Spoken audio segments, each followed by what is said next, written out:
Breaking news, এদিকে মেয়েদের ভালোবাসায় 900 গ্রাম ফরমালিন থাকে বলে জানিয়েছেন বিশেষজ্ঞরা। এরকম তথ্য উঠে আসে অসময় টিভির কাছে। এ নিয়ে বিস্তারিত শাহিন আলম, অসময় টিভি।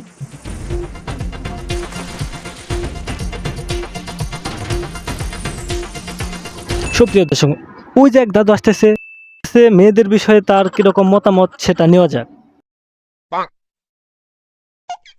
দাদু, মেয়েদের ভালোবাসায় নাকি ফরমালিন থাকে, এ নিয়ে আপনার কি মতামত?